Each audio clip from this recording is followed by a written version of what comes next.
नमस्कार प्यारे अभ्यर्थियों, 360 एंड सेलेक्टिव में आज चर्चा मूल कर्तव्यों की अर्थात फंडामेंटल राइट्स की। ये सारे फैक्ट्स आपके एग्जाम के सभी एग्जाम के लिए उपयोगी हैं। मैं वन बाय वन बोल रहा हूं, इनको सभी को ध्यान से सुनना, सभी याद हो जाएंगे। सबसे पहले आपसे पूछा जाए कि क्या भारतीय संविधान में मूल कर्तव्य थे, तो आपका आंसर होना चाहिए नहीं। हमने भूतपूर्व सोवियत संघ अर्थात रूस से प्रेरणा लेकर इनको भारतीय संविधान में ऐड करा।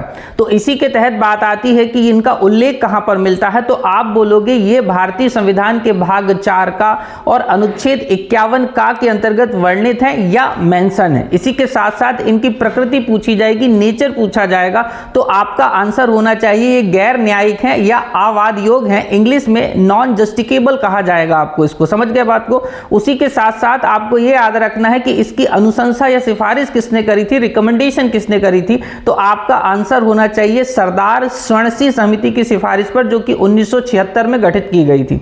उसी के साथ साथ इसको प्रभावी बनाने हेतु जे.एस. वर्मा समिति का नाम भी आपको याद रखना है। अर्थात एक और समिति जो मूल कर्तव्यों से रिलेट होती हुई दिखती है, उसका नाम है जे.एस. वर्मा समिति। इसी के साथ साथ अभी आपसे पूछा जाए कि वर्तमान में भारतीय संविधान में मूल कर्तव्यों की संख्या कितनी है, तो आपका आंसर होना चाहिए 11। याद रखिए 42वां संविधान संशोधन अधिनियम 1976 के तहत कुल 10 मूल कर्तव्य ही जुड़े थे, परंतु 86वां संविधान संशोधन अधिनियम 2002 में लाया गया और इसी के तहत भारतीय संविधान का 11वां मूल कर्तव्य जोड़ा गया। वहीं राष्ट्रगान, राष्ट्रगीत, इन सब का आदर करना नागरिक कर्तव्य माना जाता है। इसी के साथ साथ यदि आपसे पूछे प्रकृति संरक्षण और प्राणी मात्र के प्रति दया करना क्या है, या ये आपका डीपीएसपी के अंतर्गत आता है या मूल कर्तव्य के अंतर्गत आता है, तो आपका आंसर होना चाहिए मूल कर्तव्य के अंतर्गत जो है आपका आता है, मूल कर्तव्य फंडामेंटल ड्यूटीज के अंतर्गत आता है। तो आई होप आपको सारे फैक्ट्स मिल गए होंगे। फटाफट एक बार सारे वीडियो को चाहे रिवाइंड करके सुन लेना।